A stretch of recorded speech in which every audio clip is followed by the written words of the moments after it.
Okay, so I'm Joel Tyner, former Dutchess County Legislator, and we have with us Neil Seldman of Zero Waste USA, Mike Ewall of the Energy Justice Network, Manna Jo Greene, Ulster County Legislator Extraordinaire, former Environmental Director for Hudson River Sloop Clearwater, Judy Malstrom of Zero Waste Dutchess, and Dave Heller of Rank Choice NY, and of course, my lovely daughter Sequoia. And we're just it's early December 2025, and we're talking about how important it is to try to get Dutchess County moving towards zero waste, towards the goal of shutting down the county incinerator. Mike, I'm sorry, Neil, can you tell us how and why we could do that? Um, why the why is that the incinerator is uh, generating very dangerous pollution, which impacts the air, obviously, and also the water and soil, because the particulates that come out of the incinerator carry very dangerous elements to them, cadmium, uh, lead, mercury, arsenic, so forth. And of course, Mike Ewall can give us the particulars on that. Um, uh, Financially, the incinerator is a burden for two reasons. It's a very old incinerator, and each year the cost of maintaining it, particularly maintaining the air pollution control equipment, is very, very expensive. It could be up to 10, $11 million per year, depending upon the plant. And the one we're talking about is a very old plant. I don't know if it's 30 or 35 years, but it's certainly well beyond its due date, if you will. And then, besides the cost that you're paying to literally incinerate the materials in the waste stream and get your breathing and your waste, it's quite remarkable that citizens uh, put up with this once the information is made available.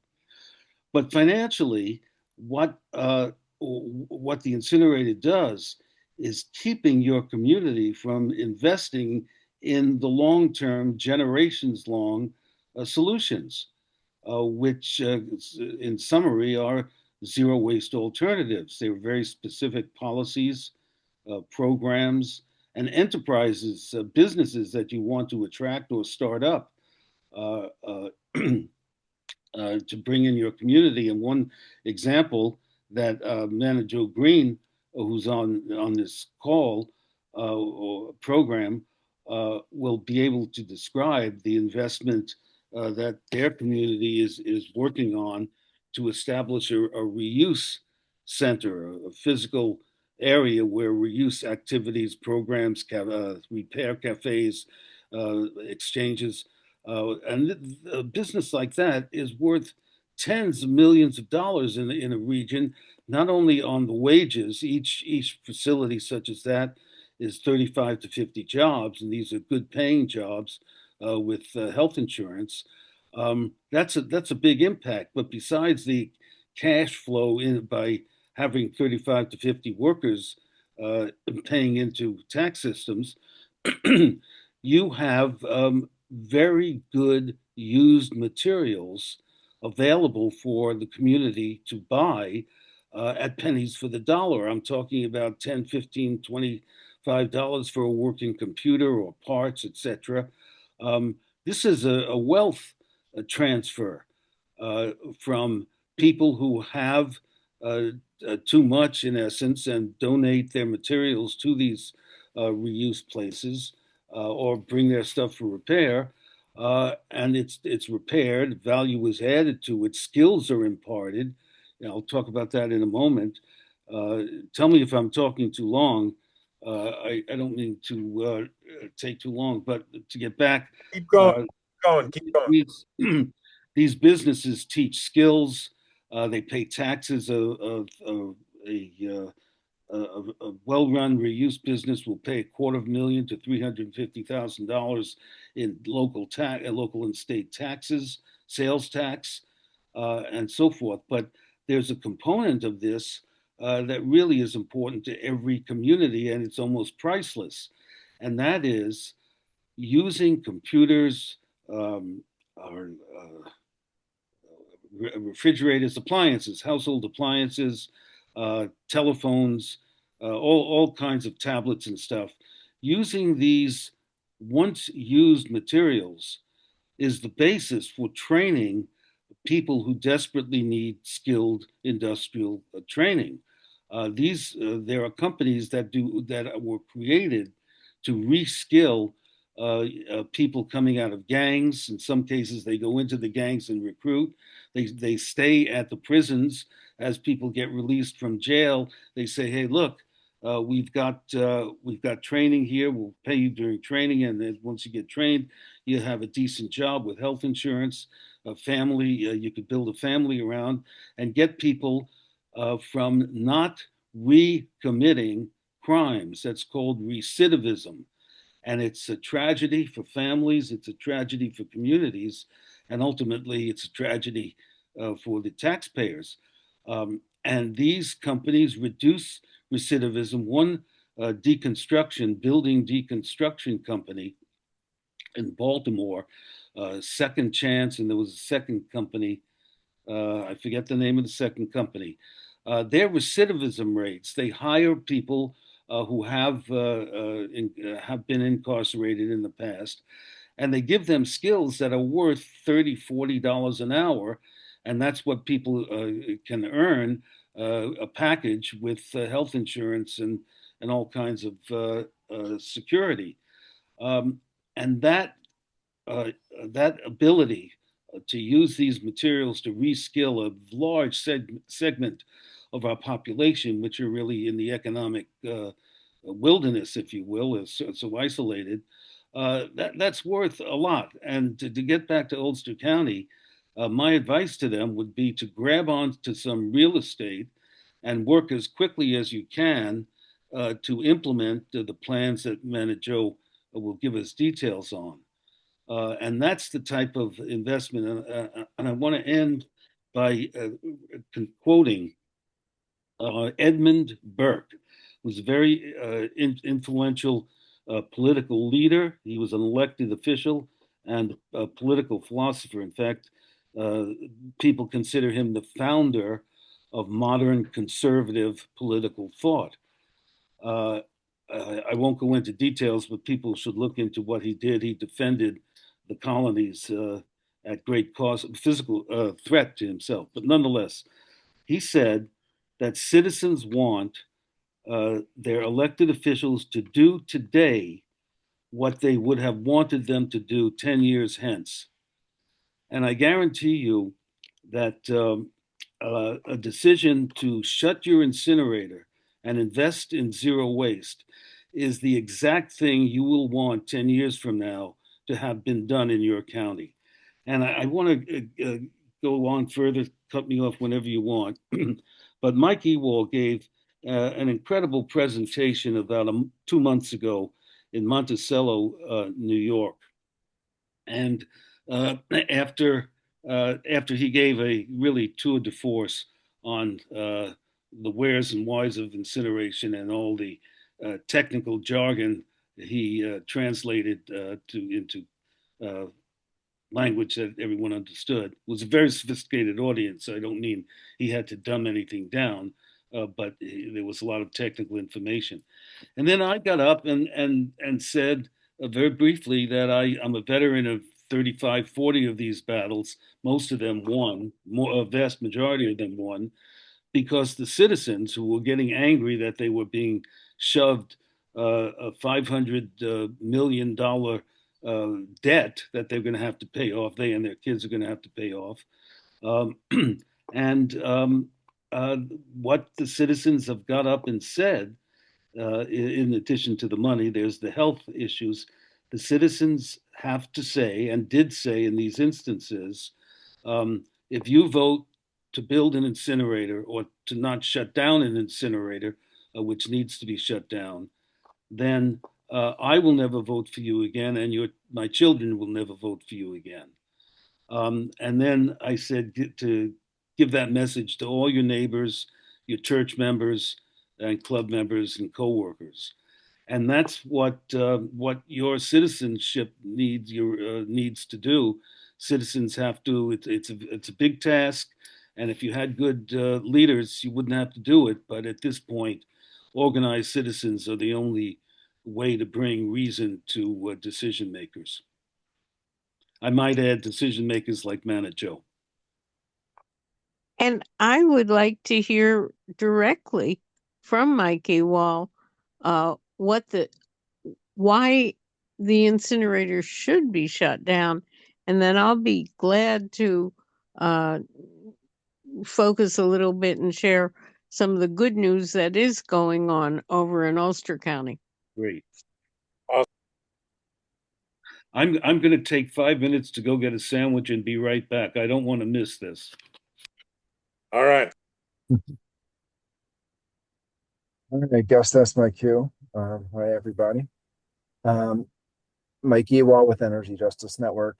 And gosh, why it should be shut down? Well, trash incinerators, including the one in Poughkeepsie, in the town of Poughkeepsie, in Dutchess County, are the most expensive and polluting way to manage waste or to make energy. They are more polluting than coal power plants per unit of energy produced, even though they tend to be newer and have more pollution controls on them. They still put out more pollution after the pollution controls than even most coal power plants do. They are often the largest industrial air polluter in their counties. If not the largest, they're one of the largest. In Dutchess County, they are the largest. So are the other two along the Hudson River in Peekskill and in Hudson Falls, all run by the same company. And they are also worse than using landfills. They don't get away from landfills. So for every 100 tons you burn, you get about 30 tons of toxic ash that still has to go to a landfill, where it makes that landfill smaller, but more dangerous, more toxic, where that ash can blow off of trucks on its way there, can blow off. Oh gosh, sorry, my lights are set to go off.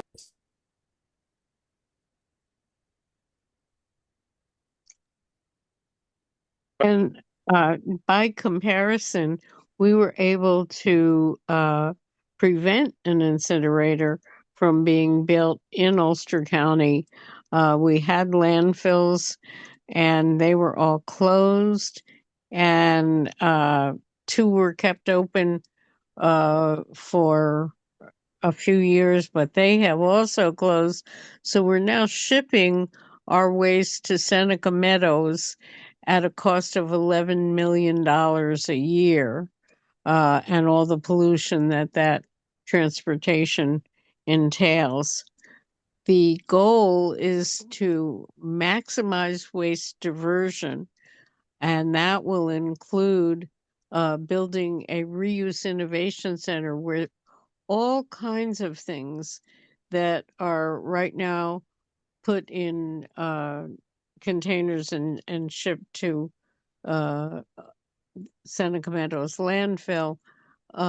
Instead, uh, our recycling rate is still about 40%, but our waste diversion can be 80 or 90%.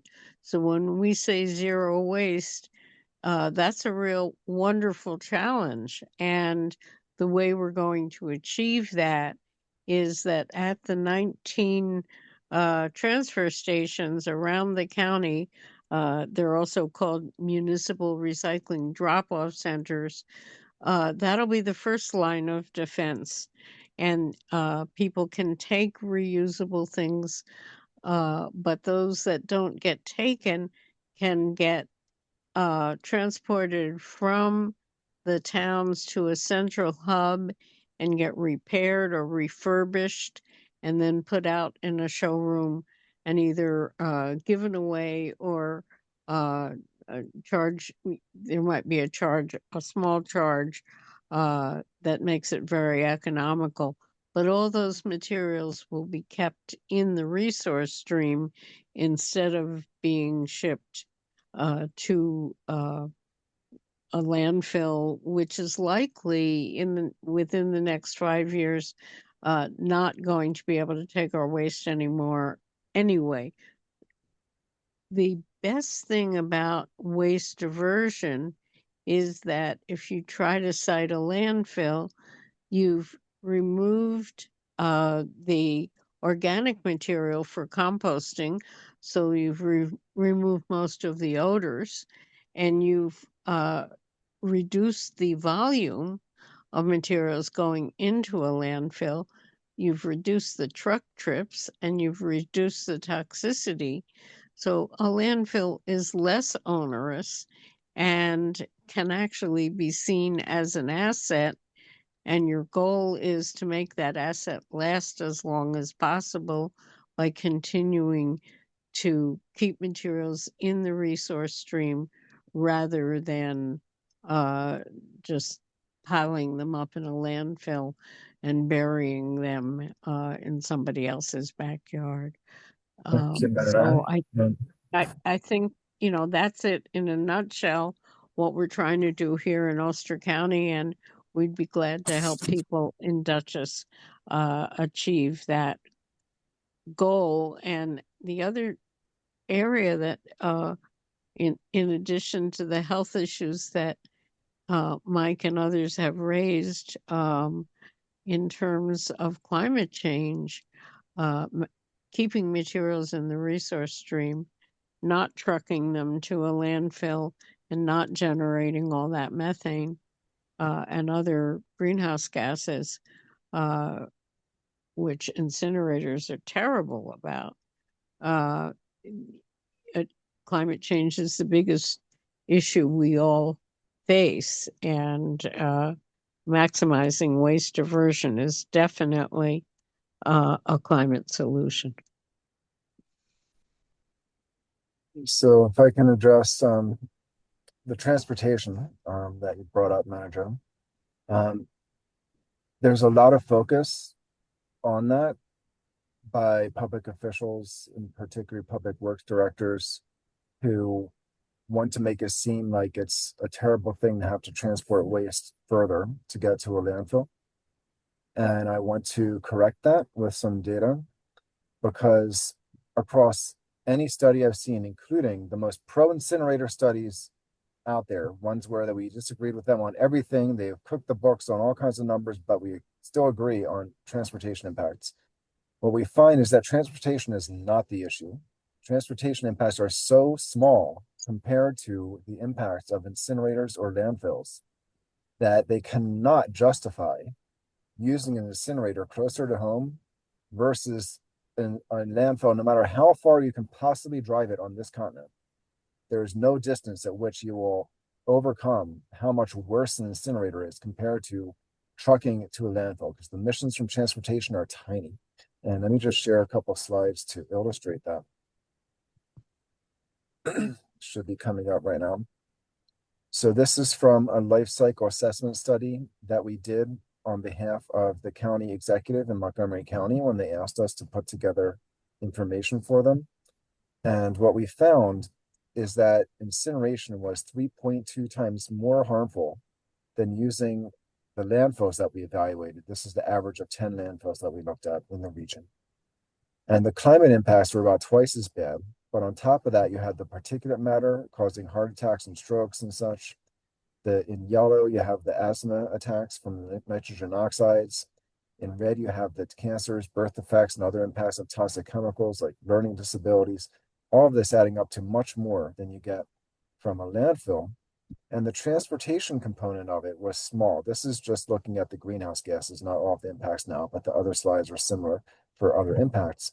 And what we find is that in red, you have the incinerator emissions for greenhouse gases. That's the incinerator plus the ash landfill, but you don't get a lot of greenhouse gases from the ash in a landfill. You get it from trash breaking down a landfill, and that's what's in yellow. So the yellow are the 10 different landfills and their greenhouse gas emissions. The transportation component is the little cap on top. The blue is those big, bad, dirty diesel trucks that everyone rightfully says are a problem, but nothing compared to the waste facilities themselves. And in black are the ones that have rail access. So that's if you bring it by rail instead of by truck. And what we found in the study is that the gap between incineration in red and landfilling in yellow is so great that you would literally have to drive one of these dirty diesel trucks from Maryland to California to reach a landfill that far away to almost close the gap between how much worse it is to use an incinerator close to home. So there's no issue if we're talking about what are the emissions in terms of incineration versus landfill. If we have to truck it far away, does that make it worse? No, it will never make it worse on this continent to bring any reasonable distance or even unreasonable distance. This analysis goes up to 615 miles by rail, 350 by truck, and you see how much the emissions are compared to the landfill itself or the incinerator itself. On a similar study, the life cycle analysis for Delaware County, Pennsylvania, it found that incineration instead of 3.2 was 2.3 times worse from the incinerator than their landfill. That the landfill's impacts were almost entirely climate impacts. So if you compost those organic materials and keep it out of there, most of the landfill impacts go away. And if you take away the climate impacts and only look at the health impacts and environmental impacts that are more localized, it's not 2.3 times worse, it's 23 times worse than these impacts that you see on the landfill, the small little rows up there, versus these impacts that the community directly feels from an incinerator. So it's like night and day. And the last chart I'll share is this one. This is from the same Delaware County study. In black, you see the climate impacts. In gray are all the other impacts combined. The red and yellow are the transportation part. This tall bar is the incinerator. The other three are the landfill, depending on three circumstances. One is assuming that they only capture 70% of their gas, or 30%, or 0%. None of their gas. All the gas leaks out, which no landfill is that bad in the country unless they have no gas capture, but no modern landfill is designed like that. They're all in the 30 to 70 range. So in every case, incineration is going to be worse than landfilling, but the transportation, the red is the trucks that go to every house. They're the same. They have to still collect the trash. But the yellow is going from that local transfer station to the waste facility. So you either have this really thin yellow line where it's going between a transfer station. This is in Delaware County, Pennsylvania, so it's not very far to get to the incinerator. So you have a thin yellow line here versus a somewhat thicker yellow line, which is hauling it 2 counties away to reach their landfill. So this whole debate about those dirty diesel trucks is a tiny yellow sliver versus a slightly thicker yellow sliver in the overall impacts of the waste system. Transportation is not the issue. It was never the issue. It's just confused decision makers that think, and it is. I'm sorry. Manna Jo, to paint you with that, that's not my intent.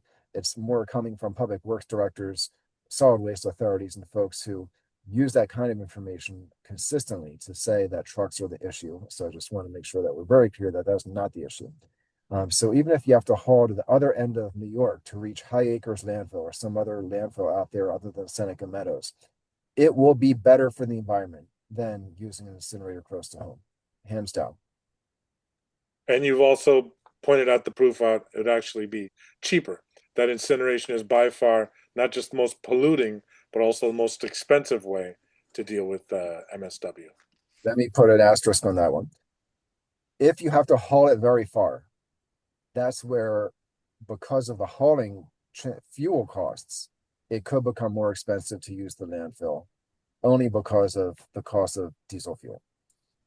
If we minimize the waste and have less stuff to truck as far, then you cut that down a lot. So I think any increases in cost that you have from having to switch to a landfill or not use one in the first place, instead of using an incinerator close to home, if you do the zero waste solutions, you get the pay as you throw, you get the curbside composting, you get all the other elements of it put in place, you'll cut costs down enough that it more than compensates for those increases in costs.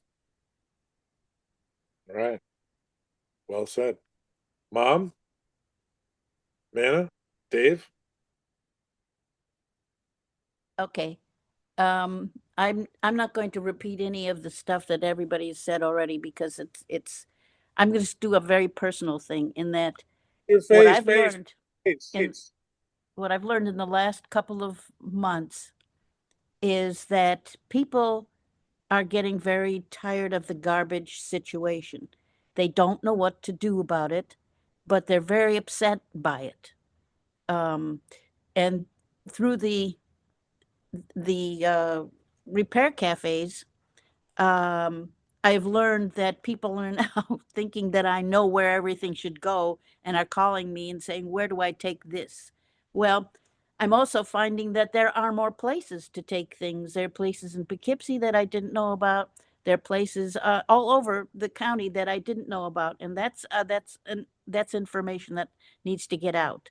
But the upshot of this is that the people who have come to volunteer to help fix things are so happy to be able to fix something for somebody that they feel something really important that they've done. It's very fulfilling to sew up a hole in a sweater that somebody's going to reuse, or I mean, they're just, it's amazing how I've gotten so many people who are so happy to come. They all want to come back, and they don't want to have it just once. I thought it would be just once. No, we're not going to have them in the spring and in the fall.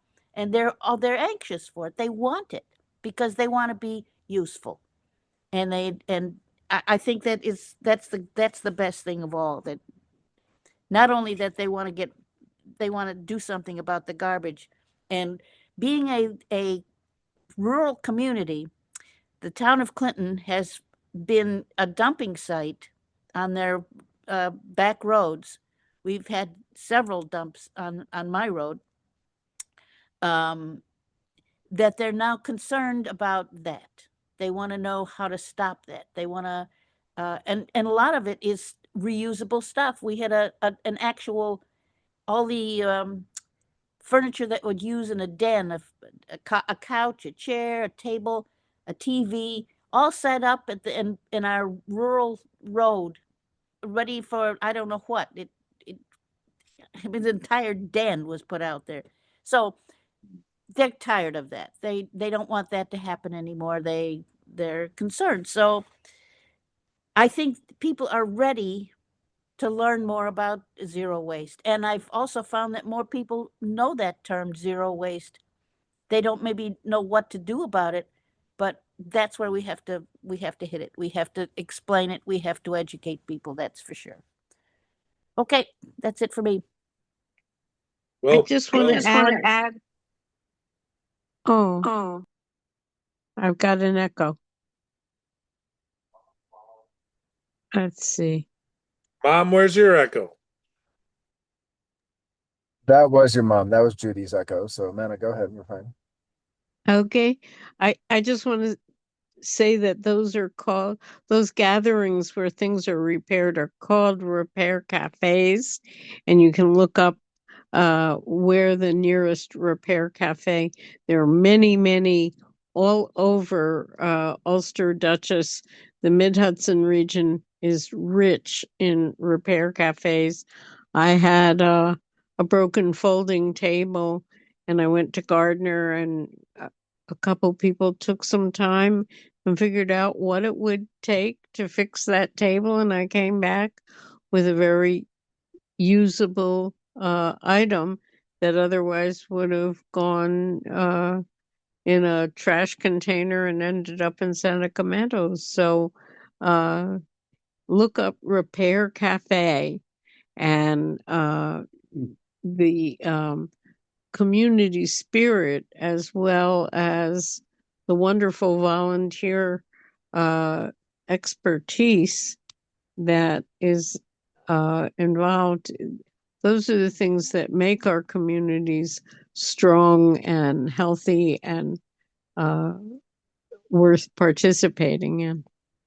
Manna Jo, do you recall the name of the book that John Wackman wrote a couple of years ago? He had a co-author who.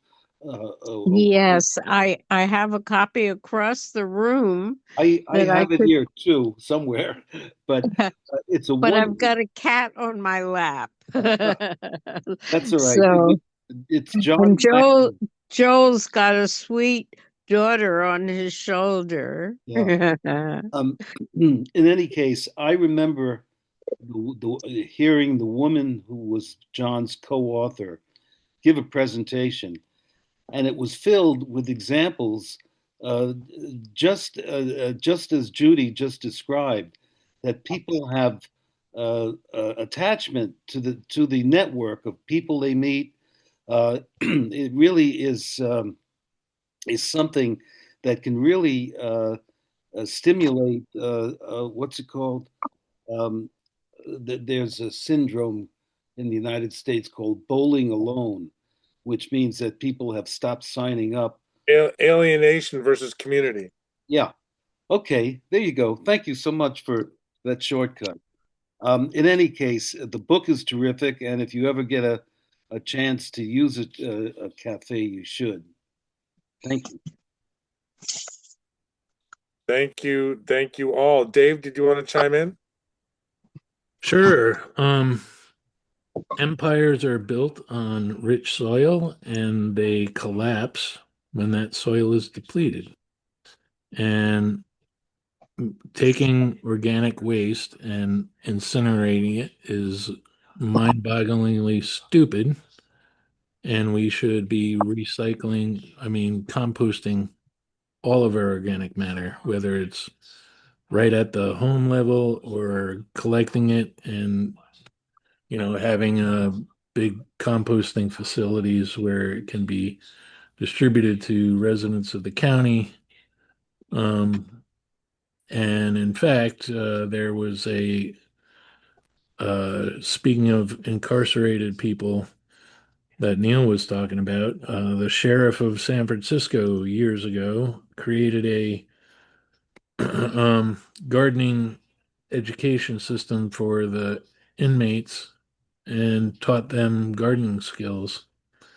And we could do that here in Dutchess County. I've looked into things called climate batteries, which are geothermal greenhouses, and you can grow food all year round. I don't know, like what the possibility of building a big climate battery at the jail would be, but it would be something, we could educate inmates. We could educate high school kids, start them in elementary school. Learning how to grow your own food is really important, and regenerative soil is an important part of that. So let's compost our organic waste. Well said, sir. Well, I just wanted to thank everybody for joining me. It's only 7:21 here, so I'm going to go another few hours. I'm here on the West Coast. Actually, I guess that means it's 10:21 there. So we're probably going to wrap up here. Now, Mike, correct me if I'm wrong.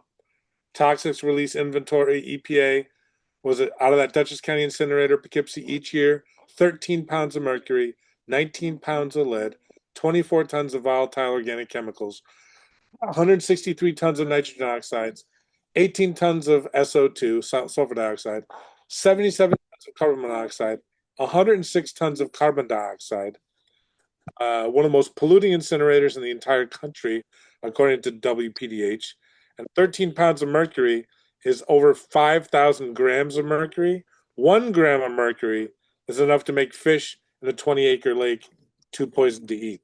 As it is already, there's 37,000 people in Dutchess County who have asthma, lung cancer, COPD, and 181 more tons each year of smog comes out of the Dutchess County incinerator. Dr. Thurs. What about dioxins and benzofurans? Do they measure that? Because those are dioxin was what was used as Agent Orange in Vietnam to defoliate the land. Yeah, I can answer that. So first of all, dioxin was not used in Agent Orange. Dioxin was a contaminant in Agent Orange. Okay. Agent Orange is 2,4-D combined with 2,4,5-T herbicides. One of them was banned in the US, but the other one's still used. But they're contaminated with dioxins, and that was part of the problem, although they're already pretty toxic themselves. But dioxins do come out of incinerators in significant amounts. However, we have no idea how much, because in the US, they test for about 1 day a year, usually one burner each year. So if it's got 2 or 4 burners, it can test each burner once every 2 or 4 years because they'll rotate, because the federal regs allow for that loophole. For the most toxic chemicals known to science, they test that infrequently, the least frequently of any chemical that they test for, if they test at all. And when they use that 1 time a year test under best operating conditions, which is what they're required to do, they underestimate it by around 30 to 1,300 times based on the studies we've seen from Europe, where they use continuous monitoring or continuous sampling, to be accurate, where they'll put a cartridge in for about 30 days, take it out, send it to a lab, find out the full reality of it, and then switch it out, put another cartridge in so they get the full picture. They have that technology and have had it since the late 90s and don't use it at all in the US. And so we have this very rosy picture of dioxin emissions data. And that data doesn't even show up in the place where Joel was quoting from, which is not the toxic release inventory, because this industry is exempt from reporting to the toxic release inventory since it first started in 1987, until a rulemaking petition was filed by me with Energy Justice Network and the Public Employees for Environmental Responsibility, filed this a few years ago, and EPA ruled in our favor and found that trash incinerators should have to report to the toxic release inventory. So at some point that will be starting. And then we will get dioxin data in amounts per year. And we'll get all these other data points. The ones you read, Joe, are from the National Emissions Inventory from EPA, which comes out every 3rd year. So we're missing every 2 out of 3 years with that data set. Toxic release inventory will be every year. And it will estimate how many pounds of toxic chemicals are coming into the ash and being shipped to different places for disposal, or even dreadfully recycling or building roads out of. And right now, there's no disclosure system for where that ash goes. And once we have that reporting at the toxic release inventory, we will start to get that data. It will still be based on estimates. It will still be based on a lack of actual real-time testing for almost any of these chemicals. And that's something that we need to continue to fight for. And we are doing at the local level, and in some cases, the state level, like in Oregon, where they passed a law that I helped write that requires that they continuously monitor for about 9 different toxic metals, plus dioxins, furans, and PCBs. That is what caused the last incinerator in that state, in part, to shut down completely. And at the beginning of this year, January, because they did not want to do that kind of real-time testing and expose how much their pollution they're actually putting out. We need to do this everywhere. I was about to say that. Actually, no, I didn't. Thank you, Mike, for all that. And just one more thing. So a few years ago, Dr. George Thurston of NYU, New York University, looked at the incinerator in Baltimore. $55 million worth of health costs just from particulate matter. That incinerator burns about 5 times what the Dutchess County incinerator burns. I'm saying there's got to be $10 million of health costs from the Dutchess County incinerator. Again, because they only, correct me if I'm wrong, Mike and Neil and Mike, that NYU study only looked at the health costs from particulate matter, correct? It's even less than that. It's the fine particulate matter, PM 2.5, the smaller stuff, which is more dangerous. And I think about 54 of those $55 million in damage that it causes to people across at least 6 states in that study was from cutting people's lives short, like heart attacks and stuff. All right. So what can people do? I have my ideas. Let's wrap this up. How are people going to get involved? Anybody watching this, what can they do if they want to make change? Well, if you're in a community, a county, or a city that has an incinerator, or in a community where they're sending the waste to an incinerator, such as Washington, D.C., which sends it out of city, and Philadelphia sends there, and New York City, of course, all send their waste to other incinerators in other cities. There are things you could do at the national level in terms of supporting people who vote for common sense environmental laws. At the local level, join the local Zero Waste Group, the local Sierra Club chapter, Clean Water Action, etc. Those are the groups that are usually at the in the trenches at the front, gathering information, mobilizing other people, and there are also resources. There are technical reports on shutting down incinerators that Mike, Ewall, and I and others have worked on. They're available from various cities that we've worked in: Baltimore, Montgomery County, Maryland, Minneapolis, Minnesota, and there were also models such as Alachua County and Gainesville, etc. So there are resources for local groups to work with and to take advantage of the experiences that this has been going on since the 1970s. So that's 50, 60 years of people fighting incinerators. And in generations before ours, in the 30s and 40s, people were fighting incinerators as well.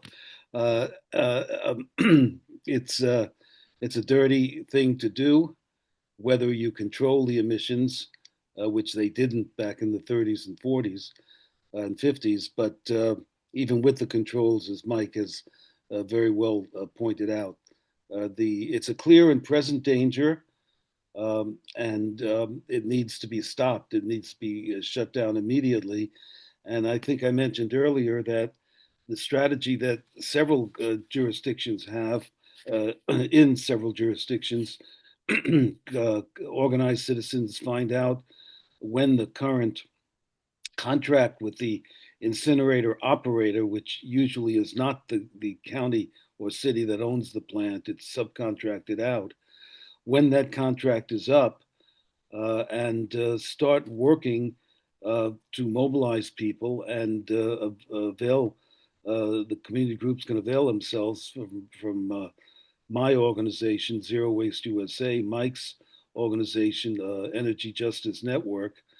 And there are a lot of experts associated with our networks that can be called to your assistance. And I would urge you to do that because, as I said, these incinerators are killers, and they can, as Mike can document from the early time of his career, an incinerator can drive a city or county bankrupt because it's a very, very foolish investment of hundreds of millions, and if not billions of dollars over the 20-year amortization that the community has to pay. Amen. And Neil, you and I are going to be in touch over the next few days about the value thing. Sure. And any parting pearls of wisdom, Mike, Mom, Manna? Well, thank you guys for I have one more thing, and that is everybody's got to start looking at the waste stream differently in their own house. You've got to start looking at what you're throwing out as a resource, not a something to be thrown out as garbage. It's not waste until you waste it. You should see all the garbage that my mom produces. It really isn't garbage till you mix it all together. That's It exactly. really isn't garbage till you throw it away. Yep. So separate your paper, plastic, compost, glass, and metal, and then you get to use it all another day. Hey, Danny Amen. Einbender from Clearwater. Oh, how nice. Very nice. Thank you for bringing that up. my mom produces about one bag of garbage every 2 months. If the truth. Yeah. So Gee. Zero Waste Dutchess, if anybody's watching this, Zero Waste Dutchess, we are compiling a list of elected officials at all levels, nonprofit organizations, stores, restaurants, people, organizations, committees. If you agree that Dutchess County should be moving towards zero waste and that the county incinerator should be shut down, please email my mom, zerowastedutchess@gmail.com. Call her at 876-2488. Let's build that list. Let's build that list. Thank you, everybody. Night. All right. Well. Say goodnight, John Boy.